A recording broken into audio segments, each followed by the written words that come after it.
Hey guys, welcome to Maxplained to Dawn of War Unification. Unification is a mod for the third expansion Soulstorm, but I'm always gonna call it Unification only because Unification has the size and is more like a third expansion to the fourth expansion to the Dawn of War game. Unification does add a whole lot of stuff to Soulstorm, namely how many factions? I think 15 factions or 14, a lot of new factions, maybe even more. Not the right number in my head right now. So the main idea for this guide is to show off the factions and how to play with them. The new ones, the old ones also got some new units and stuff, some basic guides which also could be ported over to Soulstorm Vanilla, you could say.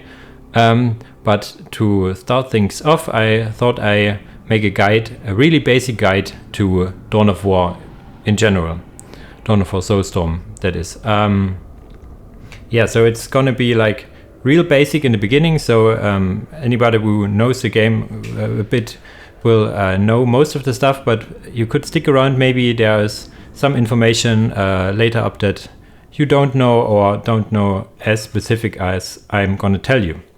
So to start on the low basic, Dawn of War is a RTS, a real-time strategy game where all decisions you do, all orders you do are calculated in real time.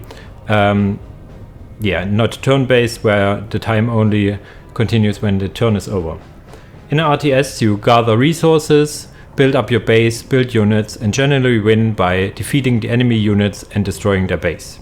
This is mostly true for Dawn of War Soulstorm as well. But the resources are a little different than in most other RTS you might have played. It's not like in Warcraft 3, for example, where you get wood and gold or something, or some equivalent. It's different resources and so on and so forth. So to start things off, I will just choose any map here, maybe not this one, give me a second, maybe this one, and start off a game. I have the AI dummy, so the AI don't bother me while I'm explaining stuff.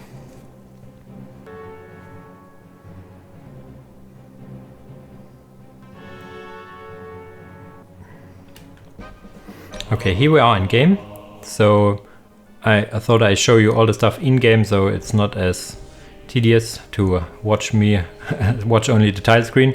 But here you see the UI. You have on the resource end you have the requisition, it's called, and power. These are your basic two resources. Requisition is your basic resources which you need for basic buildings and units, and power is for the advanced units and buildings and researches. You also have supplies, infantry supply, which is your normal squad cap, and your vehicle cap, which is also called what is it called? Yes, for vehicles. Your you have two supplies for, you could say, infantry and vehicles. Okay, that's that. How do you get resources? You see the plus 20 here. You start off with an HQ which generates 20 resources. It differs from race to race sometimes, but the numbers say plus 20 means you get plus 20 requisition within 10 seconds. You could also say I get 2 requisition per second. How do I increase that? To increase it, I need a unit to capture different locations on the map. We have these strategic points. We have over here the yellow dot on the map, a relic, and the orange dot on the map, a critical location. What's the difference? Strategic points are your basic income structure. If you capture them, you get a plus 6 requisition income. Same is true for relics and critical locations. But you can also build buildings on top of these strategic points once you have gained control over it, which further increases your income. That's the basic for it. You can build these listening posts, they are always called, like this is my builder unit, listening post here, over strategic points and relics, but not over critical locations. Critical locations have a different use. They provide you quite a lot of vision, for example, and some are needed for wind conditions and so on and so forth. That's too special, but you notice it states +6 here, and if I build a listening post here, Chaos is really nice, so I can do this really fast. You will notice the +6 will jump up to +12 here, and I can even upgrade this to a better listening post, which also adds a gun to it and everything, which gives me +18, and I can upgrade it even more, which gives me +26, 24 it should, yeah, 24. It's 6 and so on and so forth. That's about requisition. Power you generally get by building power generators. Here, plasma generator. Let's finish them fast so you can see what they do. Plasma generators just give you a flat +10, I think. Yeah, +10 for the most factions. +10. You can build up to 6 for your HQ. If you build another HQ, you can build another 6, but basically you're capped at 6 plasma generators. Some maps, or most maps, have these purple dots on the map. On these you can build, if you tacked up a bit, thermoplasma generators, which provide +40 power income. They are the equivalent to 4 plasma generators, so they are highly sought after, so if you can get access to them and secure it, it's very good. Okay, this is for your general resources. Some factions do have additional resources to this, but that's basically the standard resources for that. That's the resources. RTS is also base building. As a base building is not as, how should I say, not as big of a part as in other RTS. You have basically all the buildings you can build in this little bar here. You have your HQ, with which you start with. You can build the listening post, the plasma generators for resources, the thermoplasma generator also for resources, and then you have in the beginning for Chaos, it's the Chaos Temple. It's basically your basic unit production facility for infantry. You have your Chaos Armory for Chaos, which is your research building, and if you tech up, you gain access to some additional unit production buildings, like for vehicles and stuff. So that's more or less true for all factions. You also have defensive structures. For example, this Boulder. Maybe I can show you how it will look. And you also have minefields. Minefields are invisible and will explode if someone walks over them. Pretty straightforward. Just want to show the Boulder Turret quickly. I need to build stuff for it.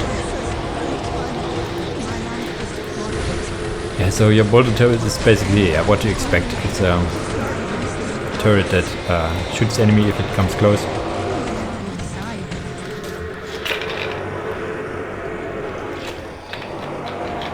Yeah, that's basically it for the buildings. Sorry, I have prepared a save game for further explanations to unit types. The next point is unit types, so you can classify basically every unit in the game to some unit type, and how this is done I show you in a replay file. So see you within a second. So here we are in my prepared replay. So I could have built this all in the map I showed you, but it would take too much time, so I prepared this little save game here, where I can show you the basic unit classifications. The one unit you already saw is the Heretic for the Chaos. That's a builder unit. A builder unit is generally there to build structures, to repair vehicles. That's what they do. They are cheap, and basically a small infantry dude here. For the Chaos, it's a really tortured guy. Then you have a different kind of infantry. Most infantry you can classify in normal infantry and heavy infantry, but they all play the same. They yeah, it's just a classification difference that's more important for armor. But for infantry you have almost always the ability to increase the squad. Okay, this is something I should this is like the plain obvious. Infantry is handled not like single model like in most RTS games, it's squad based, so I can only control these Chaos Space Marines as a squad. So I can have these 4 Space Marines and I can build another squad which also consists of 4 models. These models work cohesively, so if I send them to attack, they all attack the building, the enemy and whatsoever. I can add to the squad, you can see here, it's 4 now. I can add more squad members until they have 10. For most squads it's also true that you can add a squad leader. For this it's Aspiring Champion, which also increases the squad cap, so it's an additional member. And this leader increases generally the fighting abilities of the squad and sometimes gives them abilities, which brings me to the next point, abilities. Abilities on this part here can be used anytime. There's no energy, how should I say, energy mechanic, it's just cooldowns. So some require you to research them, like the frag grenades. I would need to research frag grenades. Others are just there and work. So if I activate Berserk Fury, you see it doesn't cost anything, and the cooldown bar on the bottom will show me how much time there is until I can use it again. So that's abilities. Units have abilities. What's also true for most infantry squads is that they can get special weapons. Special weapons here are replacement weapons for the weapons the squad has. These chaos dudes have like these little boat guns, and in melee probably knives, but I can give them a heavy bolter, for example, so it takes resources and time, and then one of these guys will get a heavy bolter instead of their normal bolter, which has different attack values and are good against something or worse against other stuff. You can see this guy now got a heavy bolter. Which guy it gets is random, I think, or you can't determine it beforehand. But your leader never gets a special weapon like that. There's other ways of giving them weapons. Okay, that's infantry. For heavy infantry, for normal infantry, it's all the same. You can add more dudes, add a leader, add weapons to them, get abilities and stuff. That's infantry out of the way. Some really close to infantry are commanders. Commanders are most of the time single entity units which have way more HP and stuff than most standard infantry models have. In their, let's say, one Chaos Space Marine never has the values of this hero unit here. Something I should notice here, these blue values is not energy, it's morale. It's a mechanic I will explain later.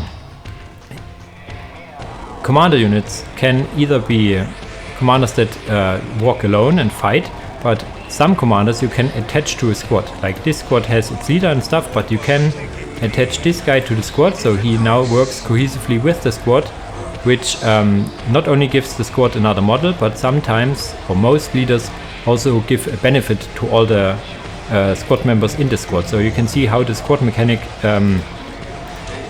works. You have a squad and then you increase its fighting capabilities even more by adding stuff and researching stuff, adding new models and weapons. That's how it goes. Leaders, apart from being able to go to squads, most of the times don't get any upgrades in weapons and stuff, but have most of the time more abilities than the standard infantry and more powerful abilities, and most of the time have a limited value. So this hero you can only get one. For this Chaos Space Marines I can get as many as my squad cap allows me to. Okay, these are the basic infantry stuff. I also showed them or said that there are vehicles. Vehicles are, for example, here this Predator tank, which is a tank. Vehicles most of the time don't have a morale bar, they have a crap ton of HP, are a single entity, and don't have squad mechanics, so they are just single entities, so there are no squad leaders and stuff, but you can add and change the weapon layout for some vehicles. For example, I can replace this cool looking cannon here with a twin linked last cannon. Is it last cannon? Yeah. So we'll see once this is finished, this is changed. Yeah, that's for vehicles. Really close to vehicles are aircraft. Aircraft are basically flying vehicles, you could say, most of the time. There are some flying monsters as well, but let's say they are flying vehicles. They don't care about like terrain like this here, they can just move over it. They are generally more fragile, but for the most part act as vehicles with added mobility, you could say. Additionally to infantry and vehicles, you have demons. Demons are sometimes small little demon fellows like this, which act more like infantry squad, you could say. Most demons don't get a leader, but you see the point, they act cohesively as one squad. And sometimes, give me a second, can be single entity large monsters, you could say. So the demon armor is not only like bad demons, some angel units also have that, and some creatures, so think of it as monster armor. So this fella here is also demon, but is a single entity, so more works as a hero or a vehicle, you could say. Yeah, can walk around, can smack stuff, all the good stuff. These are unit types. Unit types almost always, how should I say it? The unit type does not always is the same as the armor class of a unit. The armor class is stated in the unit card here, that's the unit card, and armor classes are basically infantry in different shapes and form, vehicles, aircraft, commander, demon. But you don't have just one type of infantry, you have like 5 or 4 different armor classes of infantry, which is not really shown in this here. You need to know that by knowing, basically, or have a wiki with it. One unit class I forgot to mention, which is a class that was added in Unification, is a Titan class unit. Most of the time Titan class units are really large vehicles, you can see here, are higher than the buildings and stuff. And yeah, these are very late game units that, yeah, when they appear, the shit drops the deck, you could say. So this is another classification that I forgot about. But in generally, I want to talk about armor. So not all commanders have commander armor. So the armor is stated here in the unit card. It states commander, which is armor type. But some commander type units have infantry armor. Some builders have vehicle armor. Some infantry have demon armor, and so on and so forth. So it's not always the same, but most of the time, you could say. About armor types, it's interesting to know that it's not like in, let's say, I draw the line to a Warcraft 3, where I have like piercing damage, and 50% of the units do piercing damage, and piercing damage does 80% damage versus this armor type, 100% damage to this armor type, 150% damage to this armor type. Every single weapon in the game, is it this bolter, this heavy bolter, the shorter bolter of this guy here, has its own damage values for all the, I think 13, like a lot, different armor types. And yeah, you either know that, or you must go with the unit card description. Unit card description shows you what unit type, or armor type more specifically, this unit is good against. This is good against infantry. This demon squad are good against vehicles, buildings, and aircraft. Okay, another unit quote-unquote classification are buildings. They have also different armor class, building armor. So you heard that as well. So you must go by the unit cards or by knowing and experience, you could say. There is a really good wiki, or it's, what is it called? Gamer guide which I will show you in a second, where you can see all the different damage values for all weapons. This gamer guide is only for the vanilla, so all changed or added squads from Unification is not within the site. There is a wiki under construction for Unification, but as Unification is quite a big project, it takes a lot of time to build up, so don't expect all the data to be there yet. Before I go and show the unit, the damage tables, I will show you some stuff in the unit card here, which basically gives you a general idea what a squad is meant for. Most squads do have a melee attack, which is by this fist, like 15 to 25, which is a mean value of damage. As I said, it's very different depending on the armor type, and a ranged attack here by this bolt gun. So you can see that the horror squad are probably more meant to fight in ranged combat and not in melee combat. For the scary Space Marines, it's not so clear. In melee, they are also quite well and range as well, so you could use it for both. And for these guys, they are more meant to fight in melee, for example. But every weapon description here shows you also which the weapon is good against. So you have your plasma guns. All plasma guns use molten armor, medium range, effective against heavy infantry. So you know, if I put a lot of plasma guns on this squad, I should maybe stick them in ranged combat against heavy infantry.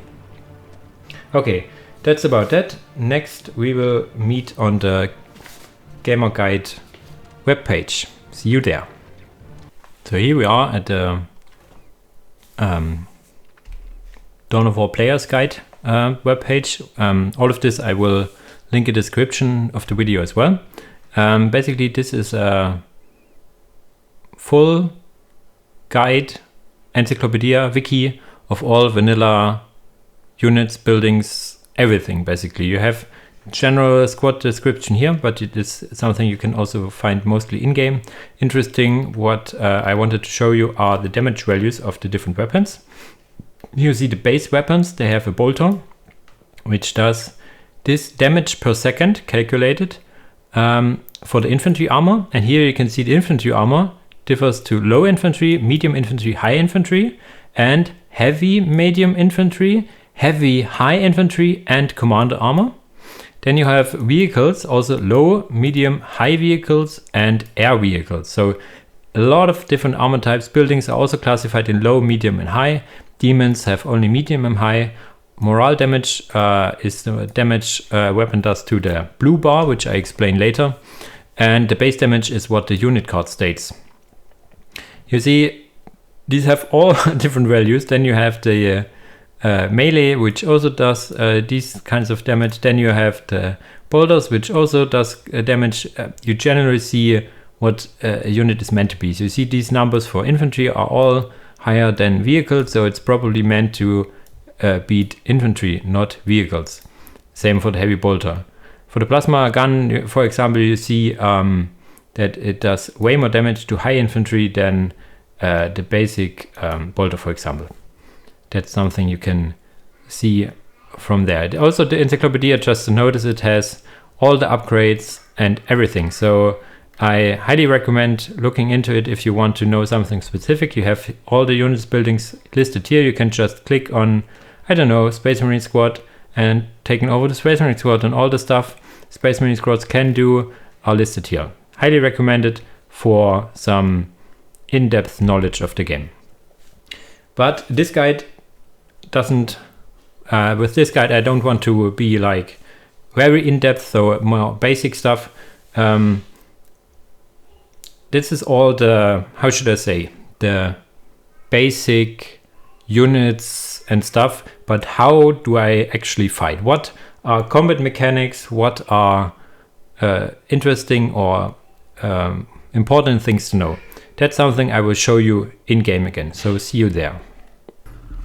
Okay, here we are, back again in-game, where I want to talk more about combat mechanics and stuff, about how do you fight and stuff. This is the part where folks should listen up that have played the game a bit but are not fully aware of all the mechanics right now. These are basics that are really important to know and will increase your fighting, your game skill, you could say, by quite a lot if you know about it.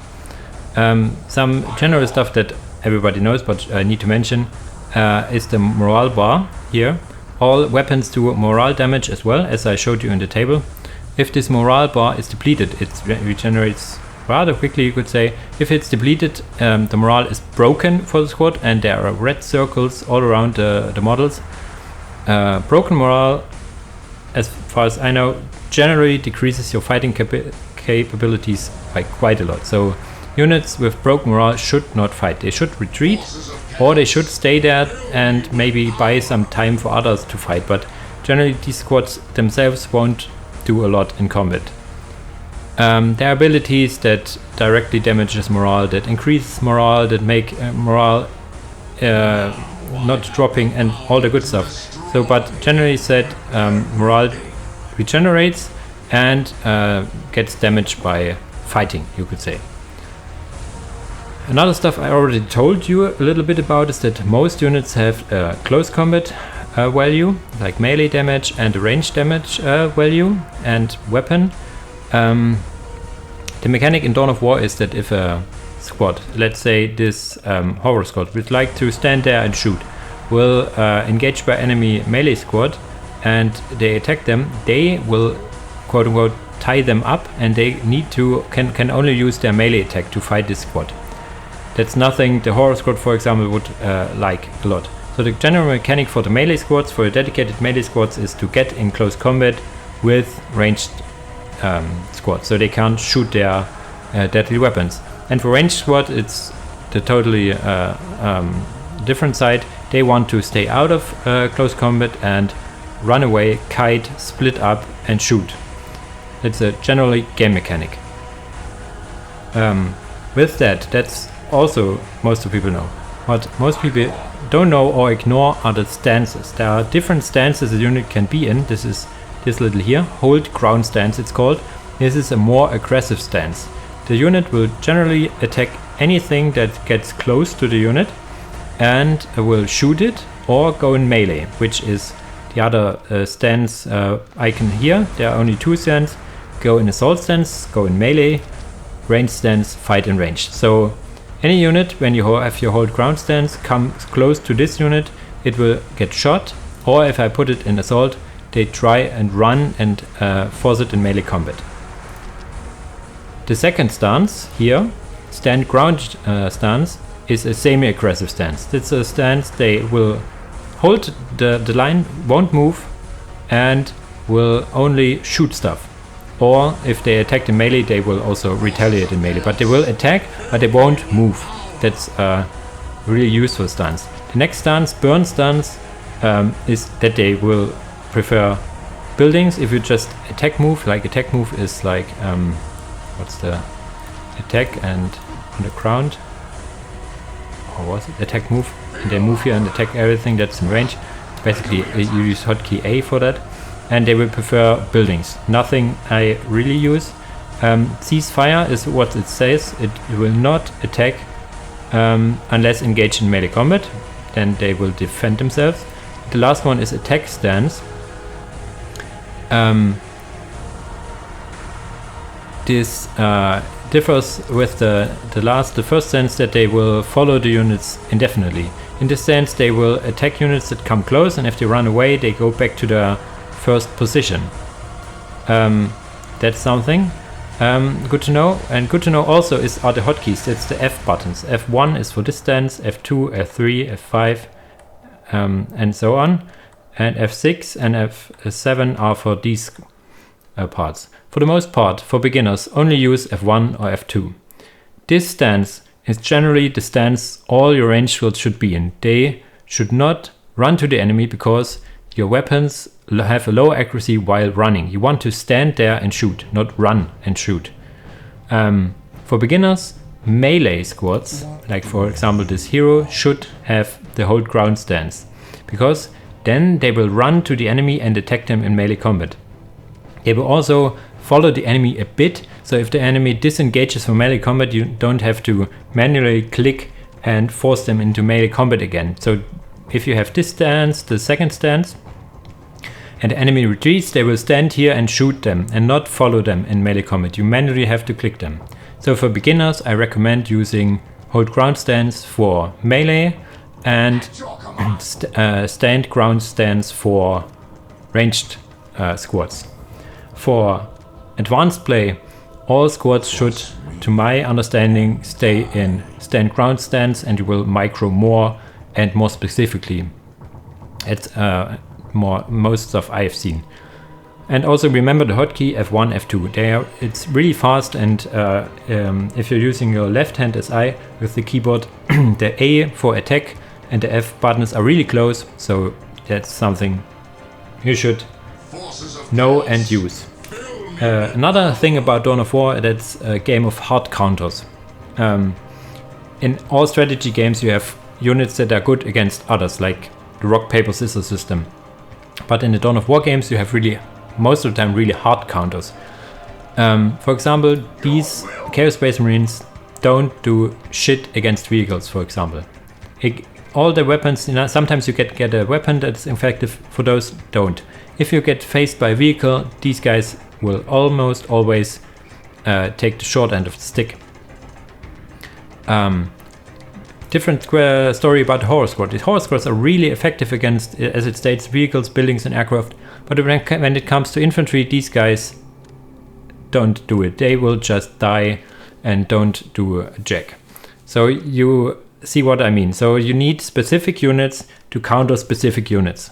That's basic a very inherent game mechanic of Dawn of War. Another mechanic Dawn of War has is, if I hover over this crater here, is cover. Here it states heavy cover. In heavy cover, infantry and walking vehicles, there are some vehicles that are not tanks, that are walkers. Maybe I can build some in the meantime. Getting through this, they will get this cover decorator and also this defense bonus here. They take a lot less when it's heavy cover damage from range attack, and recover morale more by a higher rate. I have also light cover, which also does basically the same idea, but reduces only the damage, not as much as heavy cover. And we also have the complete opposite, which is negative cover, which all units are affected by.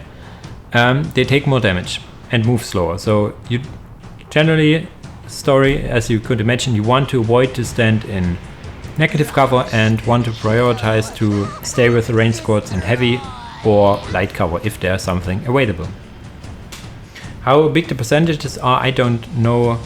I don't really know. So someone in the description can probably tell you, or in the gamer guide it's probably also written somewhere. So we see this walker vehicle also gets the defense generator, but if I have this tank, it only should move slower through, but should not get a defense increase.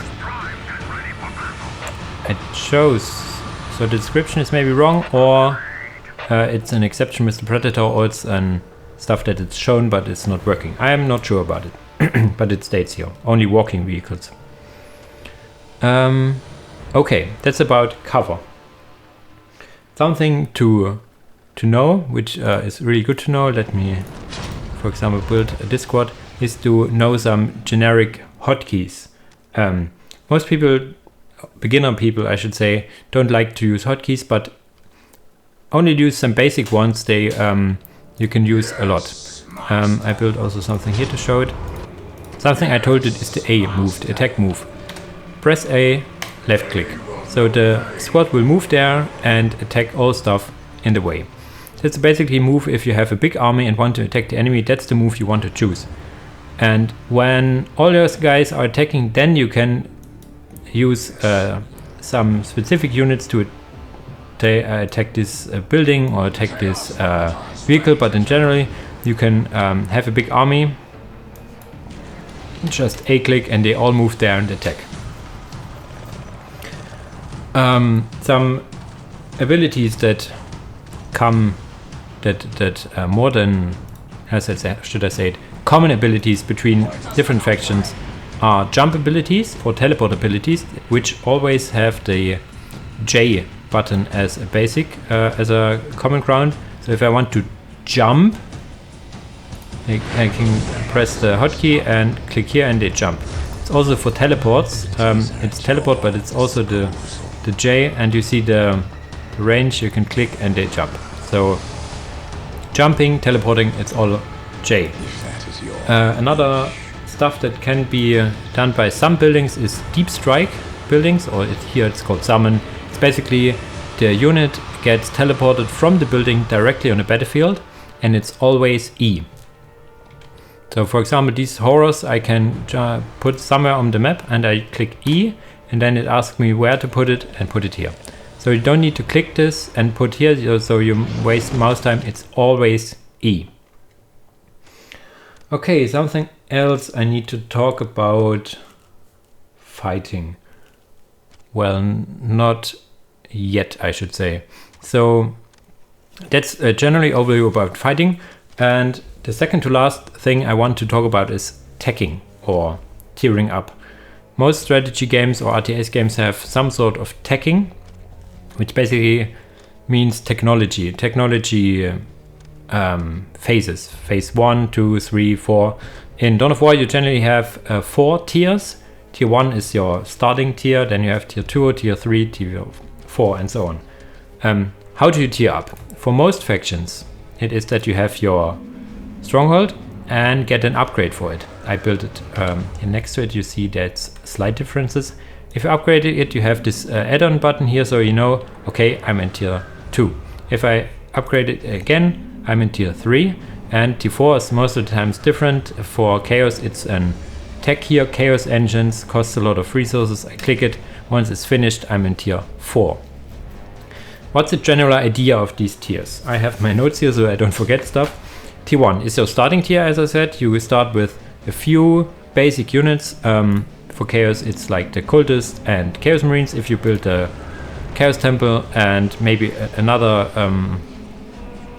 infantry, but mostly infantry, and some basic upgrades. In this tier, your idea is to get on the map, get strategic points, defend them, mark your territory, you could say. If you tech up to tier 2, this is where the game, you could say, really begins, with like a lot of different mechanics and units and stuff. This is where you can build up your first vehicles most of the times. For example, for Chaos, it's the machine pit where you can get your Rhino and your Defiler, so the first vehicles. So your first hard counters to stuff. You get also advanced infantry or upgrades to infantry, which can also involve the first anti-vehicle stuff. So in tier 1, anti-vehicle capabilities are mostly not as common. So tier 2, when the enemy can start to field vehicles, you get also, if you're on tier 2, the first weapons to fight vehicles yourself. And most of the upgrades to units and stuff are also in tier 2. If you tech up to tier 3, you get more high-end infantry, which is basically like really good infantry. For Chaos, it's basically some Terminators or Obliterators, Mutilators, which are really high-end infantry with have high armor, high damage, high HP. You get more vehicles and stronger vehicles. For Chaos, it should be, I don't think the Chaos Predator, but like real tanks you get in tier 3 most of the times, or artillery for Imperial Guard, for example. And you get a few more upgrades, or the last upgrades, you could say, for most factions. I always need to emphasize that. And in tier 4, which is the final tier, which is really expensive and late game, you get your high-end vehicles and your relic units. A relic unit is something I didn't tell you before. I told you that the relic here you can also get by capping. It takes longer, and some units require you to have a relic capped. And these are the so-called relic units. Every faction has at least one relic unit, and these are most of the times capped to 1. even if you have the choice between two, you generally only get one, because they are really powerful and the balance of this game is that you can't spam them. In Unification, I told you that also Titan class units are added for all vanilla factions and some of the additionally added factions. These generally require a relic, a captured relic, a captured critical location here, captured critical location, and have most of the time a specific building, which I don't have here because I just tagged to tier 4. Give me this. Where's my worker? You can build this greater chaos portal then. It's something I showed you in the different replay. It's quite a big building, as you can see, build it here for example. And then you can build from this specific new building the new big Titan unit, which stumps everything, you could say. So that's about tiering. The last thing I want to talk about is a general idea on how to start a game in, let's say, mostly PvP or in a skirmish game against the AI also. You generally want to start with a few units of infantry, your basic capping infantry. It's really cheap of most of the time. 2 to 3 infantry squads, 1 or 2 generators, and go around cap stuff, capture strategic points, build listening posts, upgrade the listening posts, and maybe get a commander as well if your faction has one that's really good in the beginning. And then you get to tier 2. Don't overestimate in tier 1 most of the times. Don't fight too much, don't lose too much, because it's all gonna snowball against you. Then you get in tier 2, and then there is where your real strategy mind game starts, where you get your vehicles, get your infantry upgrades, scout what the enemy does. And I can tell you that most of the times, most of the games are decided in late tier 1 or early tier 2. So this is a very important time zone where you really need to focus. But it's all, if you have a good opener, you have a good way to this part of the match, and maybe can even decide it basically just because you have the better opener. There are different openers where you can like spam stuff in tier 1 and try to overcome the opponent, but most of the tier 1 units aren't strong enough to take down buildings. So having upgraded listening posts generally defends you really well against tier 1 stuff, or have a turret or 2. But building turrets, yeah, that's something I want to talk later, is most of the time a waste of resources and time. And there are also like strategies that skip tier 1, you could say, where you only get like 2 minor melee squads, cap stuff, get more generators quickly, and tech to tier 2 as fast as you can, and spam or like get really fast tier 2 stuff, which I told you before is about hard countering. If you get a really early vehicle before your opponent even touches tier 2, you can do quite a lot of damage and maybe even decide the game. So that's something to keep in mind. Yeah. I know it's a lot of information. I talked quite a lot, and I hope it's not too much for the first episode, but that's my first introduction to Dawn of War and Dawn of War Unification, you could say. Next up will be faction overviews, where I go over the units, the general idea, what makes this faction special, and so on and so forth. So there's a lot of stuff to cover there. I have also some ideas for some more general topics, but the meat of this guide will be the faction guides. Next up, I hope I get it done next week, will be a faction guide to Imperial Guard, my favorite factions of the vanilla factions. So stay tuned for that. At this point, I hope you enjoyed the video. I hope you learned something new, or yeah, if I said something wrong, if you have to add something, please write in the comments. And yeah, you can also ask me in the Discord and stuff if you want to know something, but too shy to ask in the comments. I don't know. I'm in the Discord as well for the Unification, so you can find me there. But before I talk too much in the end, thanks for watching, guys, and see you in the next video. Bye bye.